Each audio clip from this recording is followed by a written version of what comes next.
Magandang hapon sa inyong lahat, mga magulang at kapatid. At welcome po muli sa Pananambahang Tagalog ng Green Hills Christian Fellowship. Ako po si Pastor BJ Sebastian. Kung kayo po ay nanonood sa YouTube o di kaya sa Facebook o di kaya naman ay nakikinig kayo sa radyo sa pamamagitan ng 702 DZAS, welcome po sa inyong lahat. Tayo po ay mananambahan sa hapong ito.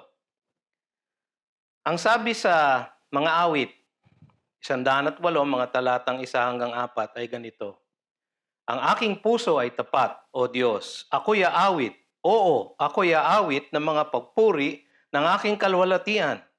Kayo'y gumising, alpa at lira. Aking gigisingin ang madaling araw. Ako'y magpapasalamat sa iyo, O Panginoon, sa gitna ng mga bayan. Ako'y aawit ng mga papuri sa iyo sa gitna ng mga bansa. Sapagkat ang iyong tapat na pag-ibig ay dakila sa itaas ng mga langit. Ang iyong katotohanan ay umaabot sa mga ulap. Tayo po ay manambahan sa ating Diyos.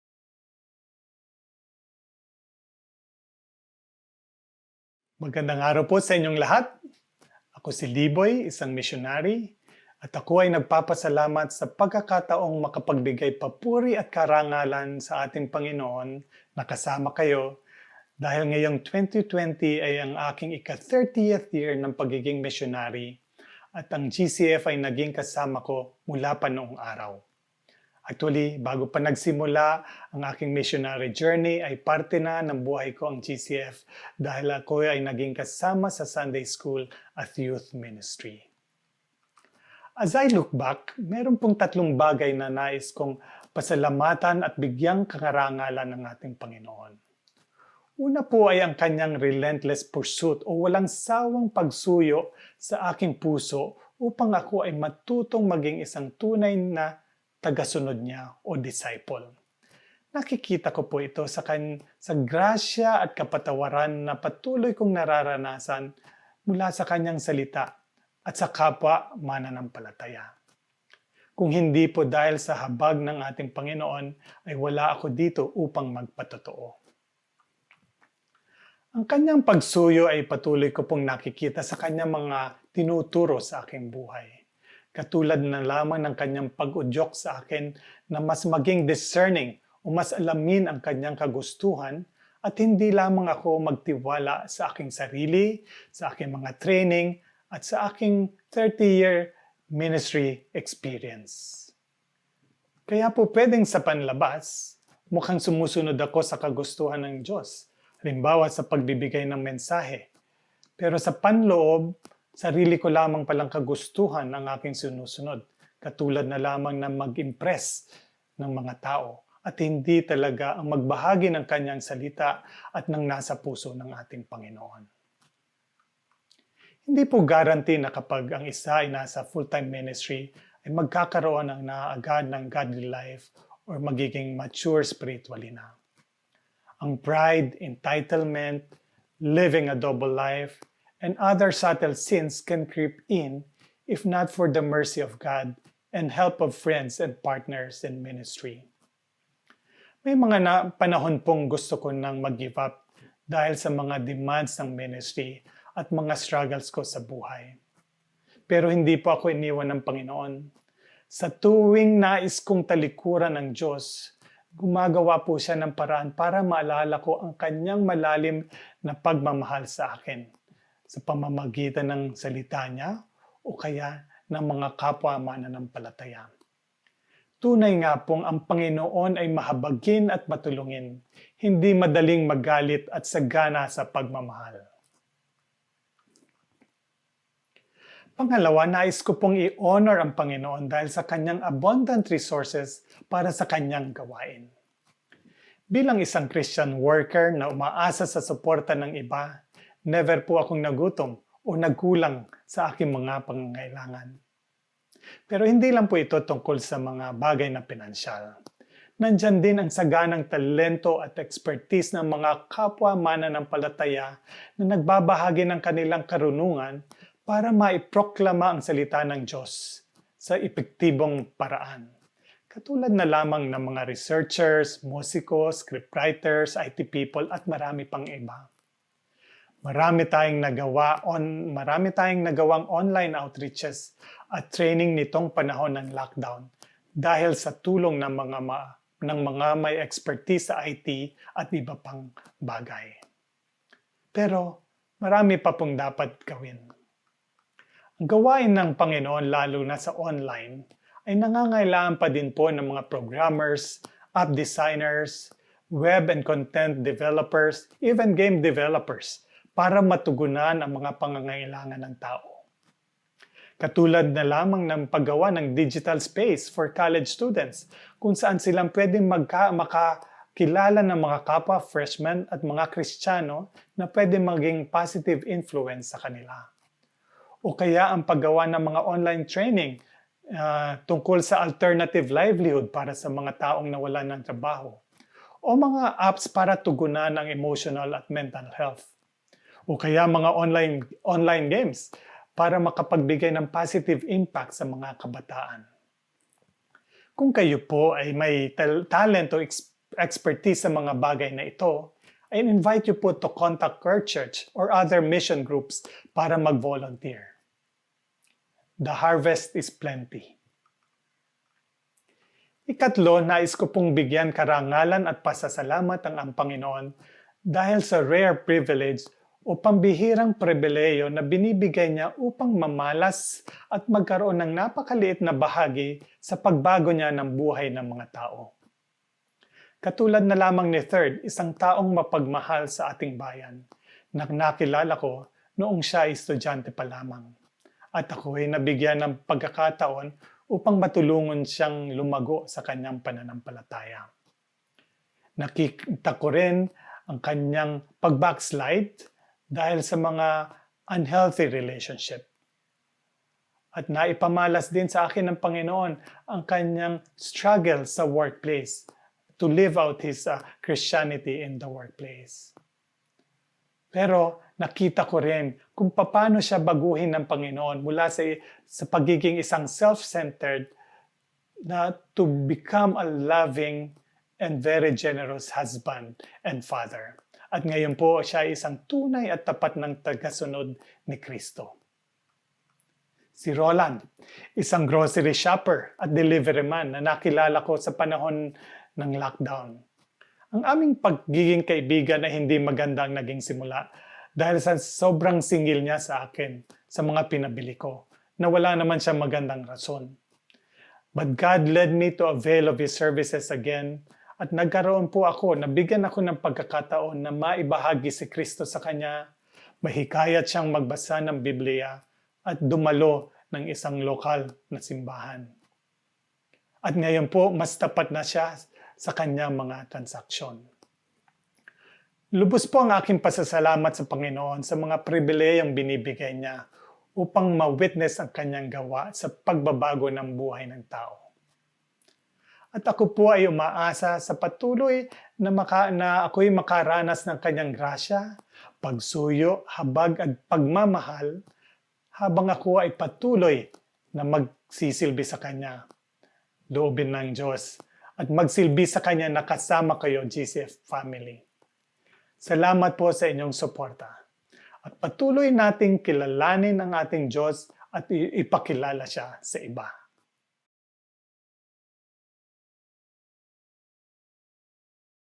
Mga kapatid, samahan niyo po ako sa ating pananalangin komunidad. Purihin ninyo ang Panginoon. Ako'y magpapasalamat sa Panginoon ng aking buong puso, sa kapulungan ng matuwid at sa kapisanan. Dakila ang mga gawa ng Panginoon, na pinag-aralan ng lahat na nalulugod sa mga iyon. Ang kanyang gawa ay puno ng karangalan at kamahalan, at ang kanyang katuwiran ay nananatili magpakailanman. Oo nga, tunay o aming Panginoon, ang inyong kabanalan sa aming harapan, at ang inyong katuwiran magpakailanman.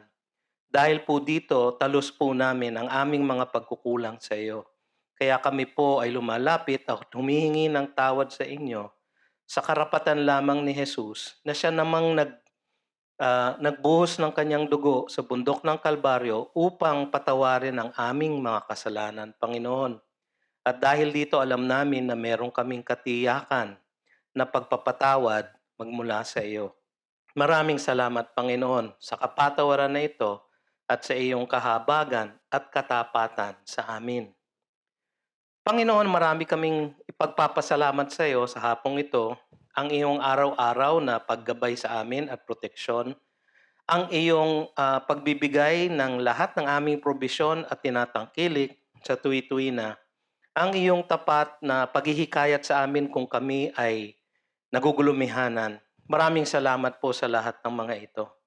Sa aming paglakad doon sa mga kasama namin, Panginoon, na pumapasok sa trabaho at nangangailangan maghanap buhay, Panginoon, ikaw ang aming sanggalang, ikaw ang aming kalasag na nagpoproteksyon sa amin magmula sa sakit at sa sakuna.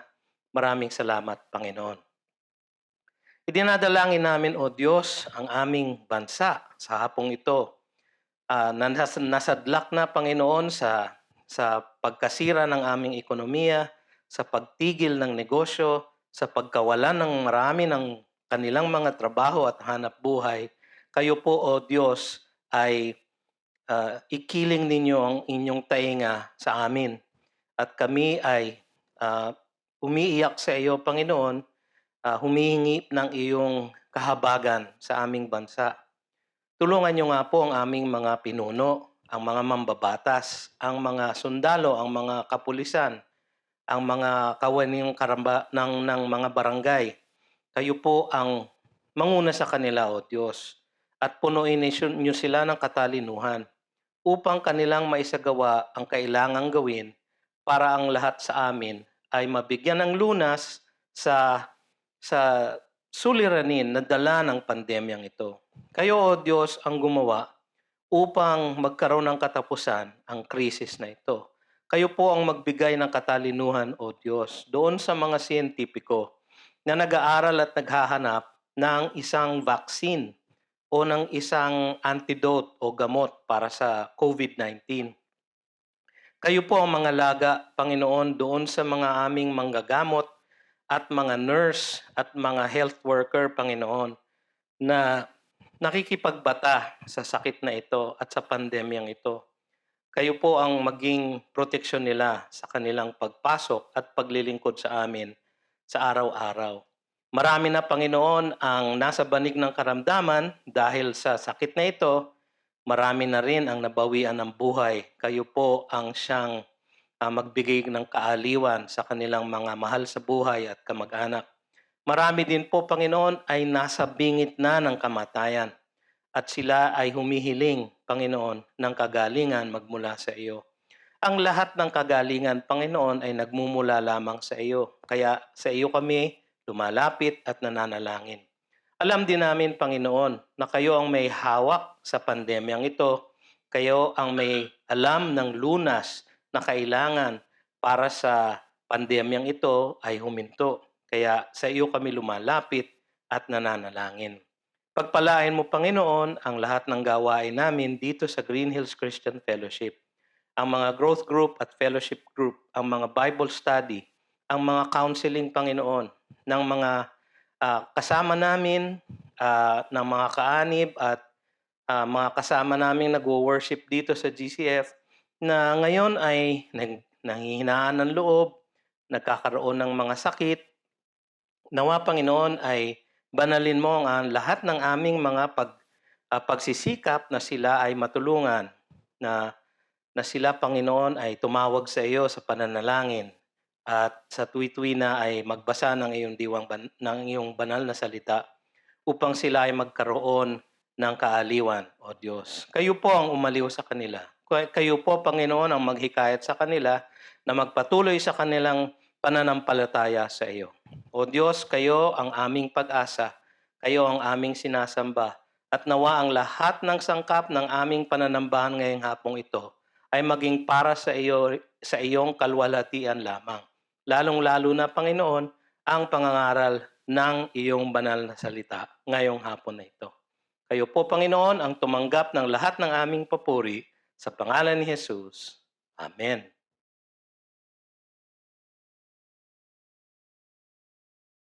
Mga kapatid, Samahan niyo ako sa pagbasa ng banal na kasulatan ng ating teksto ngayong hapong ito na matatagpuan sa mga awit 109, mga talatang 26 hanggang 31.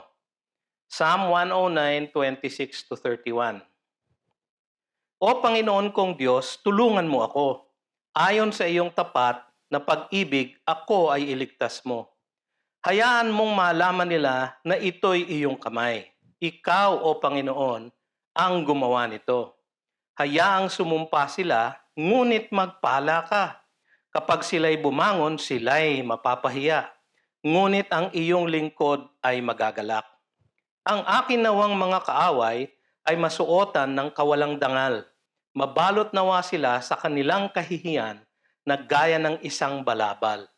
Sa pamamagitan ng aking bibig ay magpapasalamat ako ng napakalaki sa Panginoon. Pupurihin ko siya sa gitna ng maraming tao, sapagkat siya'y tumatayo sa kanang kamay ng nangangailangan upang iligtas siya sa mga nagsisihatol sa kanyang kaluluwa. Pagpalain nawa ng Panginoon ang kanyang salita.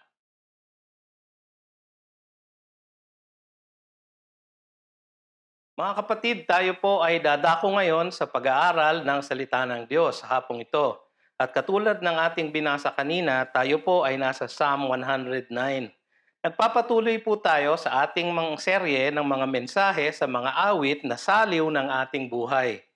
Ang pamagat po ng ating mensahe ngayong hapong ito ay, O Panginoon kong Diyos, tulungan mo ako. Napakasimple po. Ang salmong ito ay nilikha ni David ayon sa panimula nito. Dahil sa kanyang api na kalagayan, sa salmong ito o dahil doon sa kalagayan na api ng salmista na gumawa nitong salmong ito, kung si David man yon, ito marahil ay inakda niya noong siya ay inuusig pa ni Haring Saul, bago pa siya naging hari. Kasi kung siya po ay hari, hindi na po siya siguro aapihin ng ganito. Ngunit meron ilang ding nagsasabi na ang salmong ito ay maaaring isang pangitain ng buhay ng ating Panginoong Hesukristo na siyang Mesiyas at dakilang kaapu-apuhan ni Haring David. Isang salmong messianic psalm po ang tawag nila sa mga ganitong salmo. Kaya po dating iniisip ito sapagkat sinitas ni Apostol Pedro ang mga awit 69:25 at ang verse 8 ng awit na ito doon sa kwento ni Luka sa mga gawa 1:20, no, chapter 1 verse 20 ng Acts, kung saan ang mga apostol ay nagtipon-tipon sa isang kwarto at sila'y nananalangin kung anong gagawin nila na sa pagpapalit ng isang kasama nila na si Judas na nagpakamatay. Kinote niya po yung verse 8 doon sa sinabi niya. Ang sabi ni Pedro doon, sapagkat nasusulat sa aklat ng mga awit, hayaang mawalan ng tao ang kanyang tahanan at huwag bayaang tumira doon ang sinuman. Galing po yun sa Psalm 69:25. At verse 8 po ng Psalm 109, ito pong sinabi niya, hayaang kunin ng iba ang kanyang katungkulan. Nasa verse 8 po yun ng Psalm 109. So ginamit po ni Pedro ang mga awit bilang isang gabay ng kanilang gagawin bilang mga apostol. Dito niya sinaad na ito ay isang hula ng pagkamatay ni Judas at isang kautusan o isang paggabay sa kanila na dapat silang pumili ng kapalit niyang apostol ng Panginoon. Dahil sila po ay 11 na lang noon.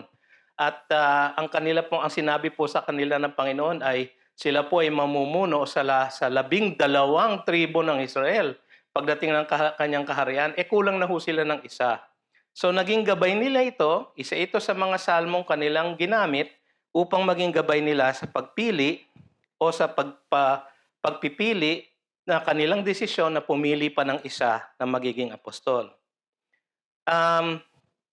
Marahil natutunan lang ito ni Pedro kay Jesus mismo. Sapagkat ang ating Panginoon, sinitas din niya ang isang salmo ni David, ang Psalm 41:9. So sa John 13:18, ganito po ang sinasabi ng ating Panginoon. At ito po ay patungkol pa rin sa hula ng pagkakanulo ni Judas sa kanya. Ang sabi niya sa John 13:18, "Hindi ako nagsasalita tungkol sa inyong lahat," sabi ni Jesus sa kanila. Ito po ay nasa upper room sa kanilang Last Supper. "Nakikilala ko ang aking mga hinirang," sabi ng Panginoong Jesus. "Ngunit ito ay upang matupad ang kasulatan." Anong kasulatan yon? "Ang kumain ng aking tinapay ay nagtaas ng kanyang sakong laban sa akin." Kinote po niya yung Psalm 41:9 upang ipakita na hinulaan na merong magbe-betray sa kanya, si Judas nga yun. So mga kapatid, ginamit po ni Jesus ang mga salmo bilang gabay sa mga propesiya. So ginamit din po ni Pedro, at ang kanyang pinagkunan po ng isang talata ay ang verse 8 ng Psalm 109. Kaya po ito ay maaari nating isipin na isang salmong messianic. Ngunit kung ito man ay tungkol sa buhay ni David lang o pangitain ng buhay ng ating Mesiyas, ng ating Panginoon, malinaw naman ang katotohanan na taglay nitong salmong ito para sa atin sa hapong ito. At ito ay makikita natin doon sa verse 26. "O Panginoon kong Diyos, tulungan mo ako, ayon sa iyong tapat na pag-ibig, ako ay iligtas mo." Yan po ang tema ng salmong ito. Sa Diyos natin na makapangyarihan sa lahat, sa Kanya tayo makahihingi ng tulong, at sa Kanya lamang tayo dapat humingi ng saklolo laban sa mga kaaway na umuusig sa atin. Ulitin ko po, sa Diyos natin na makapangyarihan sa lahat, sa Kanya tayo makahihingi ng tulong, at sa Kanya lamang tayo dapat humingi ng tulong at ng saklolo laban sa mga kaaway na umuusig sa atin. Tatlo pong paghingi ng tulong ang ating makikita sa salmong ito. Una, isang panaghoy. Pangalawa, isang pagdaing. Pangatlo, isang panalangin. Isa-isahin po natin. Una, isang panaghoy para sa mga kaaway niya. Verses 1 to 5. Ang unang bahagi ng salmong ito ay isang panaghoy ng isang makadiyos na salmista. Baka nga daw si Haring David o baka naman ito ay punto de vista ng ating Panginoong Hesus na naging biktima ng mga panunuligsa ng mga masasamang tao na sinuklian ng kasamaan ang kanyang kabutihang ginawa sa kanila. Sabi sa verse 1, "Huwag kang manahimik, O Diyos, ng aking pagpupuri." O Diyos ng aking pagpupuri, ang tawag niya sa Panginoon. Sapagkat gayon ang pagkakakilala niya sa Kanya. Sabi sa Deuteronomy 10:21, "Siya, ang Panginoon, ang iyong kapurihan. At siya ang iyong Diyos na gumawa para sa iyo nitong mga dakila at kakilakilabot na mga bagay na nakita ng iyong mga mata."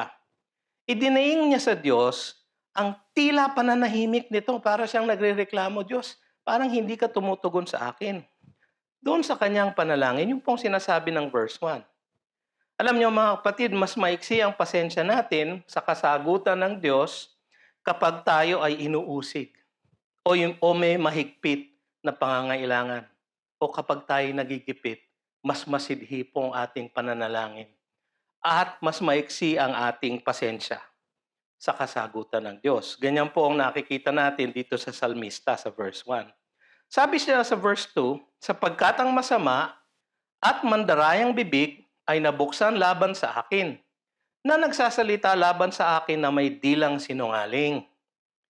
May mga salita ng pagkapuot na ako'y kanilang pinalibutan at lumaban sa akin ng walang kadahilanan, sabi sa verse 3. Verse 4, "Kapalit ng aking pag-ibig sila ay mga taga-usig ko, ngunit ako ay nasa panalangin." Siya daw po ay hindi nananalangin, siya ay nasa panalangin. "Kaya't ginantihan nila ang nang masama, ang kabutihan ko at pagkapuot sa pag-ibig ko." Masakit ang karanasan ng salmista sapagkat sinuklian ng kasamaan ang kanyang pagmamahal at mabuting pakikitungo doon sa mga umuusig sa kanya. Ngunit sa Diyos pa rin siya humingi ng katarungan at hindi ginamit ang kanyang sariling lakas o ang kanyang puot upang ipaghiganti ang kanyang sarili. Sabi sa verse 4, "Ngunit ako ay nasa panalangin." Hindi siya gumamit ng dahas, siya ay nanalangin. napakahirap manalangin lamang sa Diyos. Kung lalo na kung mayroon tayong kakayanan na lumaban at maghiganti. Ngunit ang halimbawa ng salmista ay malinaw. Sa Diyos tayo managhoy at humingi ng katarungan. Ang sabi sa Romans 12:19 to 21, mga minamahal, huwag ninyong ipaghiganti ang inyong sarili. Kundi ipaubaya iyon sa galit ng Diyos sapagkat nasusulat, akin ang paghihiganti. Ako ang gaganti, sabi ng Panginoon.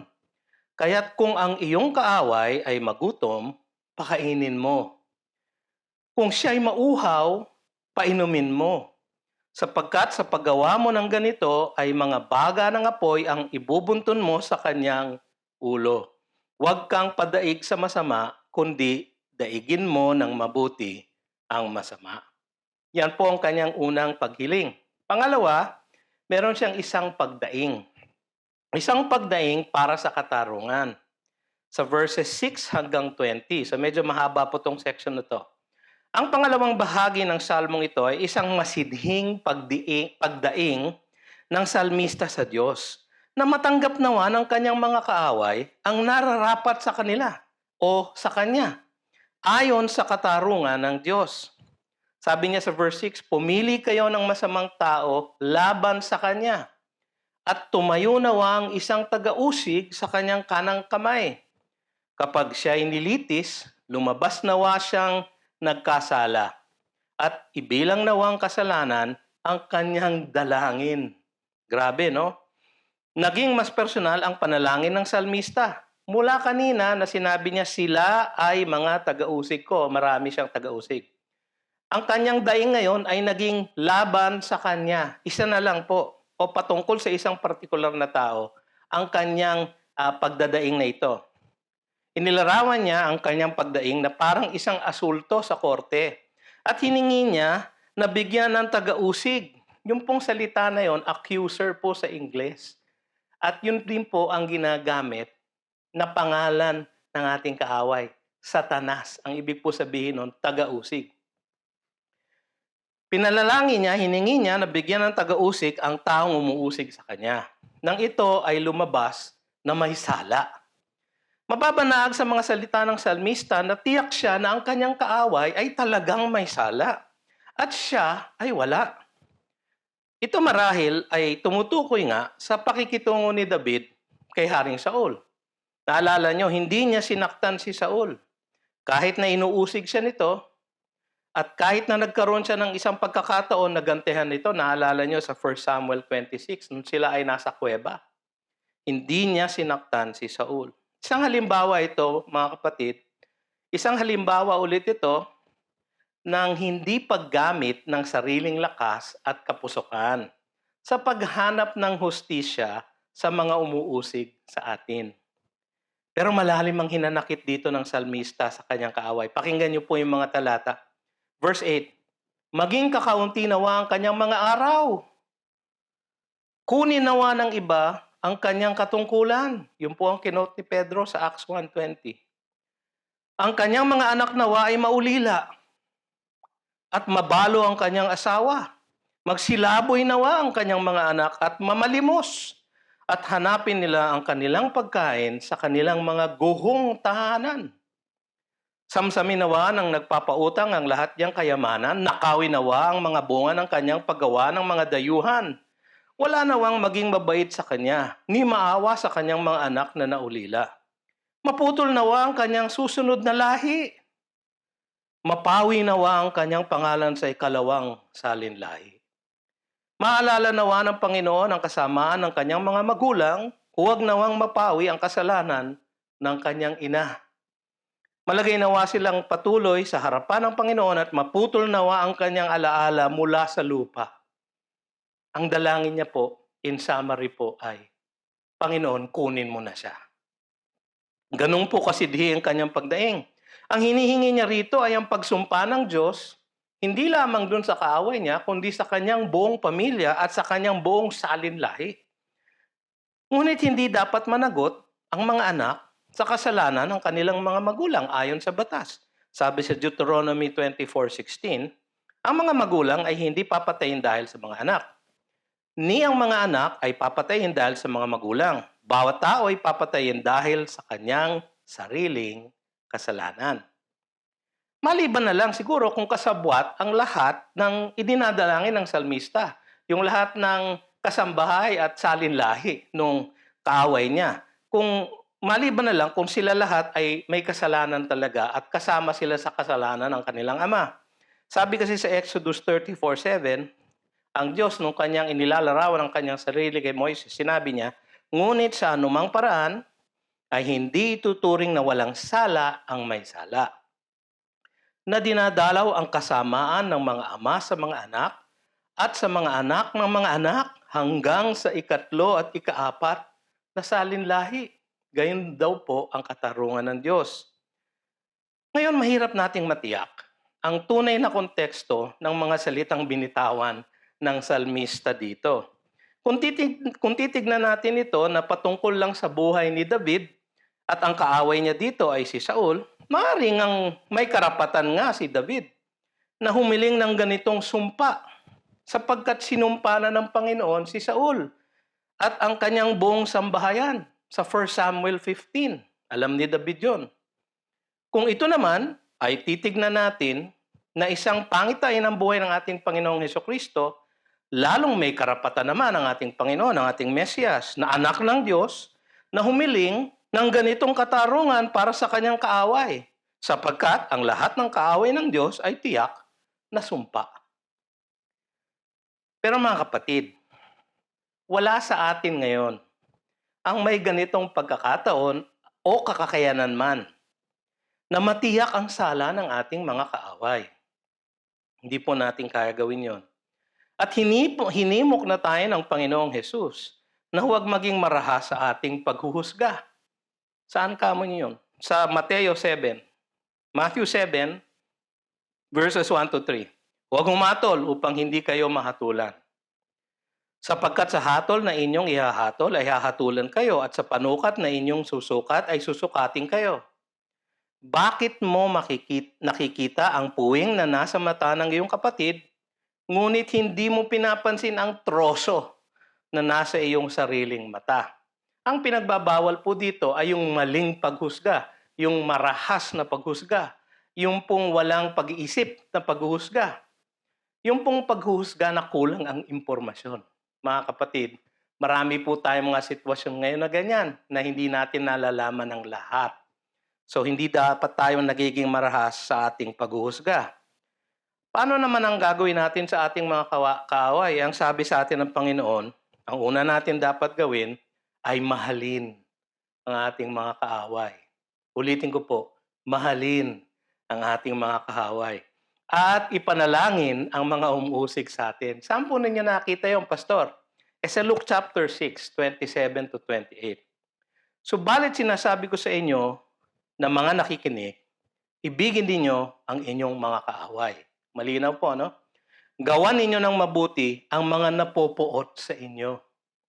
Pagpalain ninyo ang mga sumusumpa sa inyo. At ipanalangin ninyo ang mga umaapi sa inyo. Kung hindi pa rin sila tumigil sa kanilang pag-uusik sa inyo o sa atin, huwag pa rin tayo gaganti sa kanila. Katulad ng halimbawa ng salmista. Hindi po siya gumanti. Siya po ay humiling ng katarungan ng Diyos na maipataw dun sa kanyang kaaway. Medyo masidhi nga lang po. Siguro po si David, kung siya po ang sumulat nito, tatandaan niyo po, siya po ay nangusap sa kanyang diwang banal. Kaya po yung mga binitawan niyang salita ay salita din ng Diyos. Kaya hindi natin kung pwedeng angkinin yon na gagamitin natin sa ating mga sitwasyon ngayon. Sapagkat bagaman tayo ay pinananahanan ng diwang banal, hindi na po nangungusap ang diwang banal sa pamamagitan natin ng mga salita ng Diyos. Hindi katulad po ni David. So, wag po nating sasabihin, sabi sa Psalm 109, pwede natin idalangin ang panunumpa sa ating mga kaaway. Hindi po. Pinapakita lamang po ng salmong ito ang puot ng matuwid, ang puot ng Diyos sa mga umaaway at umuusig sa kanyang mga hinirang. So mga kapatid, ah, wag sana pong maging magaang ang inyong pagsambitla ng panunumpa sa inyong mga kaaway. Bagkus, sundin natin ang halimbawa ng salmistang ito na dinala niya sa Panginoon. Yamo nang ang Panginoon ang gumawa ng katarungan sa kanila. Sa salmong ito, mukhang patuloy ang pag-uusig ng kaaway ng salmista. Kaya patuloy rin ang pagsumpa niya sa kanya. Tingnan niyo yung verses 16 to 20. Sapagkat hindi niya naaalang-alang magpakita o naalalang magpakita ng kabaitan, kundi inusig ang dukha at nangangailangan at ang mga bagbag na puso upang patayin. Iniibig niya ang manumpa, kaya't dumating sa kanya. At hindi siya nalugod sa pagpapala, kaya't malayo sa kanya. Nagsusuot siya ng sumpa na parang kanyang damit at pumasok sa kanyang katawan na parang tubig sa kanyang mga buto na gaya ng langis. Ito naway maging gaya ng kasuotang kanyang ibinalabal, gaya ng pamigkis ng kanyang ipinamigkis araw-araw. Ito nawa ang maging ganti sa mga nagbibintang sa akin mula sa Panginoon, sa mga nagsasalita ng kasamaan laban sa aking buhay. Pangatlong bahagi po ay isang panalangin para sa tapat na pag-ibig ng Diyos. Ito po ang tema ng ating salmo. Ang pangatlong bahagi ay isang panalangin sa Diyos na humihingi ng tulong at saklolo niya ayon sa tapat na pag-ibig ng Panginoon doon sa salmista. Verse 21 po. Ngunit ikaw, O Diyos kong Panginoon, gumawa ka para sa akin alang-alang sa iyong pangalan. Sapagkat ang iyong tapat na pag-ibig ay mabuti, iligtas mo ako. Sapagkat ako'y dukha at nangangailangan at ang aking puso ay nasaktan sa loob ko. Ako'y naglalahong gaya ng anino kapag ito'y humahaba. Ako'y nililiglig ng gaya ng balang. Ang aking mga tuhod ay mahina dahil sa pag-aayuno. Ang aking laman ay nagkukulang ng katabaan. Ako naman ay naging hamak sa kanila. Kapag nakikita nila ako, ang ulo nila ay kanilang iniiling. Ang mithiin ng salmista sa kanyang kahilingan at pagdaing ay maitaguyod at mapapurihan ang pangalan ng Diyos. Ayon sa kanyang tapat na pag-ibig, sabi niya. Dahil sa kanyang matapat na pag-ibig sa lahat ng kanyang hinirang. Dahil ang kanyang tapat na pag-ibig, ang kanyang hesed, ay mabuti. Dahil lubha ng nahihirapan at nanghihina ang salmista, ang kanyang puso ay nasaktan, naglalaho na ang kanyang lakas, nauubos na ang kanyang katawan sa pag-aayuno. Higit sa lahat dahil sa kanyang pagkahamak sa pangungutya ng kanyang kaaway, humingi siya ng awa at kahabagan sa Diyos. Ang tapat na pagmamahal sa kanya ng Diyos, yun lamang po ang kanyang inaasahan.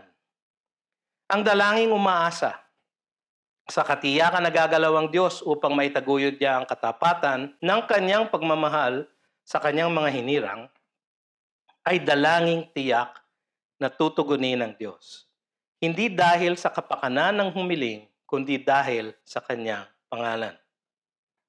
Ang kadakilahan ng Diyos ay lalong tumitingkad kapag natutugunan niyang lubusan ang lahat ng pangangailangan at katuwaan ng kanyang mga anak. Siya po ay lalong naluluwalhati kapag ang lahat ng mga pangangailangan natin, ang katarungan para sa atin, ay kanyang naibibigay. Makikita ang pagnanasa ng salmista na mapapurihan ng Diyos sa paglapat niya ng katarungan sa mga umuusig sa kanyang hinirang. Tingnan po natin yung verses 26 to 29. O Panginoon kong Diyos, tulungan mo ako. Ayon sa iyong tapat na pag-ibig, ako ay iligtas mo.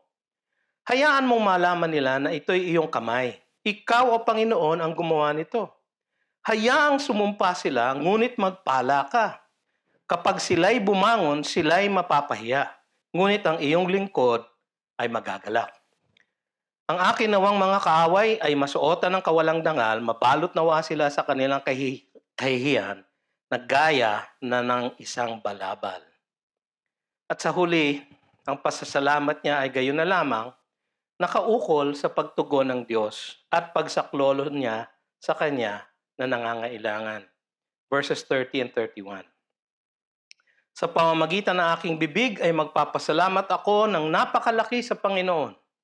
Pupurihin ko siya sa gitna ng maraming tao, sapagkat siya'y tumatayo sa kanang kamay ng nangangailangan, upang iligtas siya sa mga nagsisihatol sa kanyang kaluluwa. Ang kaaliwang hatid ng salmong ito para sa atin ngayon ay ang katotohanan na kung tayo ay dumanas man ng pag-uusig mula sa mga kaaway natin, lalo na kung ang kaaway na ito ay ang kaaway ng ating kaluluwa na si Satanas. Makakaasa po tayo na siya ay tutugon sa ating panaghoy, pagdaing at pananalangin sa Kanya. Huwag tayong magtatangka na gumanti sa ating sariling kalakasan lamang. Ipagpaalam natin sa Diyos ang ating paghihirap at siya na ang bahala sa atin. Hayaan niyong siya ang maglapat ng kanyang katarungan at paghihiganti doon sa umuusig sa atin. Huwag tayo.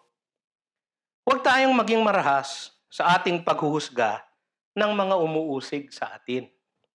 Huwag sanang maging magaan sa ating mga labi ang pagsambitla ng mga sumpa sa kanila. Ang Diyos lang talaga ang may kakayanang matiyak ang kanilang sala at magpataw ng kanyang katarungan sa kanila. Sa Kanya tayo dumaing at siya ay tutugon sa atin. Huwag nating kakalimutan na hilingin na ang kalooban niya ang masunod sa lahat ng ating dalangin sa Kanya. Tapat ang pag-ibig ng Diyos sa Kanyang mga hinirang. Itatayo niya tayo kung tayo'y nakadapa. Ipagtatanggol niya tayo kung tayo ay inaapi. Higit sa lahat, gagawin niya ito hindi para lamang sa ating kaaliw at kagalakan, hindi po. Gagawin niya ito hindi lamang po sa ating kabutihan. Kaya po tayo nakakatiyak sapagkat gagawin niya ito para sa kanyang pangalan, sa tapat niyang pag-ibig at sa kanyang kaluwalhatian. Yan po ang ating katiyakan. Natutugunin ng Diyos ang ating mga panaghoy sa Kanya. Kaya tayo manalangin, O Panginoong Diyos ko, tulungan mo ako dahil sa tapat mong pag-ibig sa akin. Ama naming sa kalangitan, maraming salamat sa mensahe ninyo ngayong hapong ito. Nawa Panginoon, ito ay maitimo namin sa aming puso't isipan. Bigyan niyo kami ng kalakasan sumunod, pigilan ang aming sarili. Kung kami man ay inuusig ng mga kaaway namin, na aming ihain sa inyo, Panginoon, ang mga sitwasyong ito upang kayo ang gumawa ng karampatang katarungan para sa kanila at upang kayo ang magbago at magbigay ng solusyon sa aming mga suliranin. O Diyos, kayo ang tapat sa inyong pag-ibig sa amin. Sa iyo kami kikiling, sa iyo kami aasa, sa iyo kami mananalig. Sa pangalan ni Jesus, Amen.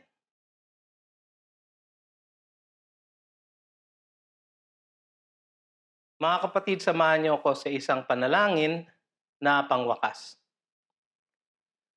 Panginoon na makapangyarihang sa lahat, kayo po ang magbigay ng basbas sa bawat isa sa amin na nambahan sa iyong harapan ngayong hapong ito. Kayo ang magbigay ng pag-ibig sa amin, ang pakikipisan at tanglaw ng diwang banal at higit sa lahat, Panginoon, ang pagmamahal, ang pagliligtas ng aming Panginoong Hesukristo. Sa inyo nawa, Panginoon, ang walang hanggang kapurihan at kaluwalhatian magpakailanman. Sa pangalan ng Ama, ng Anak, at ng Espiritu Santo. Amen at Amen. Magandang hapon po mga kapatid sa inyong lahat.